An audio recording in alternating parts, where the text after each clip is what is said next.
Hello guys, आज हम लोग देख रहे हैं भारत के अंतर्राज्यीय परिषद के बारे में। यहाँ से क्वेश्चन पुट अप होते हैं और बहुत हार्ड नहीं होते हैं, सिंपल ही होते हैं। तो कहता है अंतर्राज्यीय परिषद जो है आपका ये इम्पोर्टेंट है।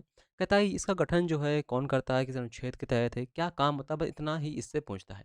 तो उसी टॉपिक पे आते हैं। कहता है अंतर्राज्यीय परिषद यानी अंतर्राज्यीय अंतर्राज्यीय शक्ति का गठन करने की शक्ति किसे प्राप्त है। यानी जो परिषद है इसका गठन कौन करता है, तो राष्ट्रपति करता है, भारत का राष्ट्रपति करता है। कहता है अंतर्राज्यीय शक्ति के गठन की राष्ट्रपति की शक्ति कौन सा अनुच्छेद प्रदान करता है, यानी जो अंतर्राज्यीय परिषद है कौन सा अनुच्छेद के तहत स्थापित होता है।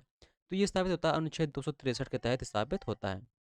यहाँ से अगला क्वेश्चन है, कहता है अंतर्राज्यीय परिषद का मुख्य कार्य क्या होता है। देखिए इसका मुख्य कार्य ये होता है कि राज्यों के मध्य विवादों की जांच करना, क्या विवाद हुआ है, क्यों हुआ है, उसकी नींव क्या थी, ये सब जांच करना।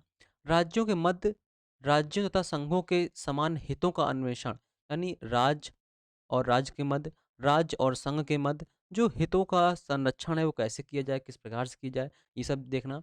विचार विमर्श तथा बेहतर समन्वय की सिफारिश करना, यानी दो राज्यों के बीच, राज्यों और केंद्रों के बीच कैसे समन्वय स्थापित होगा, ये सब करना ऐसा काम होता है। ठीक है, इतना ही था इसमें। आगे हम आते हैं वित्त आयोग में। तो वित्त आयोग इम्पोर्टेंट है, ये बहुत पूछता है। तो वित्त आयोग जो है आपका 280 अनुच्छेद में स्थापित होता है, राष्ट्रपति इसकी स्थापना करता है। कहता है वित्त आयोग के गठन का प्रावधान किस अनुच्छेद में, तो अनुच्छेद 280 में है। वित्त आयोग का गठन करने का अधिकार किसे प्राप्त है, तो ये भी जो है राष्ट्रपति ही गठित करता है अनुच्छेद 280 के तहत। वित्त आयोग में कितने व्यक्ति होते हैं, तो एक अध्यक्ष होते हैं और 4 सदस्य होते हैं। ये नहीं पूछता है बहुत, ये दो बिल्कुल इंपॉर्टेंट हैं। कहता है वित्त आयोग के अध्यक्ष एवं सदस्यों की नियुक्ति कौन करता है, तो राष्ट्रपति ही करता है। आयोग की सिफारिश को संसद के पटल पर कौन रखवाता है, यानी जो वित्त आयोग है उसने जो कुछ भी काम किया है उसे संसद के पटल पर कौन रखवाएगा, तो कौन रखवाता है, राष्ट्रपति रखवाता है।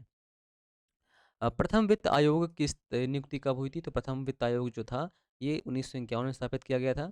और प्रथम वित्त आयोग के अध्यक्ष कौन थे, तो केसी नियोगी थे। ठीक है।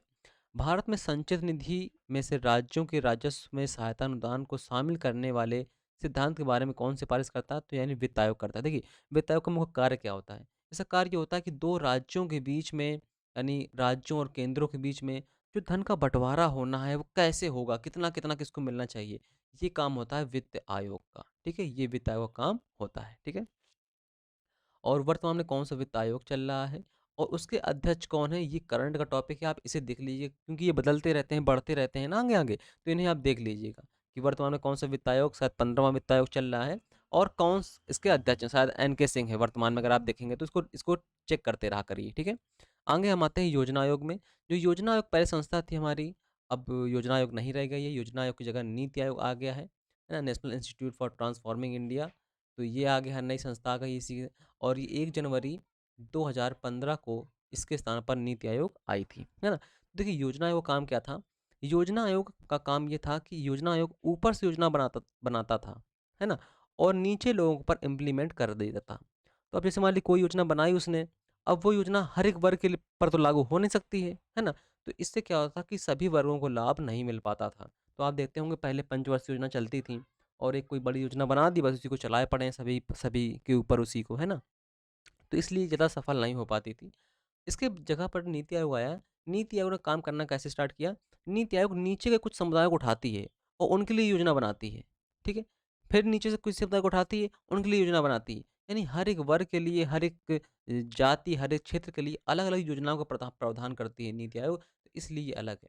अब जिसके लिए ये योजना बनाई गई हैं उसके लिए तो लाभकारी होंगी ना, है ना। तो इस कारण जो नीति आयोग है वो ज़्यादा अच्छी योजना बनाती है योजना आयोग की तुलना में। आगे कहता है किसके संकल्प प्रस्ताव पर योजना आयोग की स्थापना की गई थी, तो केंद्रीय मंत्रिमंडल के प्रस्ताव पर योजना आयोग की स्थापना की गई थी। इंपॉर्टेंट इसलिए क्योंकि पुरानी संस्था है, काफ़ी कई साल वर्षों तक चलती रही, इसलिए योजना आयोग का पदेन अध्यक्ष कौन होता था, तो प्रधानमंत्री हुआ करता था। और वर्तमान में जो नीति आयोग है उसका भी पदेन अध्यक्ष कौन होता है, तो वो भी प्रधानमंत्री ही होता है। योजना आयोग के पूर्णकालिक सदस्यों संख्या अब नहीं पूछेगा आपसे, कभी भी नहीं पूछेगा ये। ठीक है। नीति आयोग एक बहुत बड़ा चैप्टर है, उसको हम पूरी एक वीडियो में कवर करेंगे ताकि उस पर कोई भी कंफ्यूजन ना रह जाए। आगे कहता है देश में संसाधनों की वृद्धि की संभावना का पता लगाने का कार्य कौन करता था, तो योजना आयोग ही पहले किया करता था। और देश में संसाधनों की संतुलित उपयोग करने के लिए प्रभावी योजना कौन बनाता था, तो योजना आयोग ही बनाता था उस समय पे। राष्ट्रीय विकास परिषद की स्थापना कब हुई थी? तो ये इंपॉर्टेंट है, ये 1952 में हुई थी। और इसका अध्यक्ष कौन होता है? तो इसका अध्यक्ष कौन होता है? प्रधानमंत्री ही होता है। ठीक है? हम बात करते हैं ग्रीन इंडिया मिशन के बारे में। तो जो ये मिशन है, इसके तहत हमें जो वृक्ष लगाने हैं, भारत में 33% वृक्ष का टारगेट पूरा करना है। तो उसके तहत आप लोगों का सहयोग ज़रूरी होगा, तो आप लोग मिशन से जुड़ें और अन्य लोगों को भी जोड़ें, ताकि लोगों को पता हो हमारे वृक्ष किस प्रकार से हमारे लिए अनुकूल होते हैं, हमको लाभ पहुँचाते हैं। वर्तमान में तो सब काट देते हैं, लेकिन उन्हें पता नहीं होता है, जानकारी नहीं होती है। जैसे आप देखते होंगे, जो मुगलों ने आक्रमण किए, मंदिर तोड़े, तो वो सब जानकारी ना होने की वजह से तोड़े। वरना कोई भी किसी की धर्म की आस्था को प्रति ठेस नहीं पहुँचाना चाहता है, तो एक बात अलग है। लेकिन हम लोग बात कर रहे हैं वृक्षों की, तो यहाँ पर आप सपोर्ट करें, अन्य लोगों को भी सिखाएँ हमारे वृक्षों की रक्षा कैसे की जाती है और कैसे वो हमारे लिए लाभकारी होते हैं। तो मिलते हैं नेक्स्ट वीडियो में। Thank you, tata, bye bye.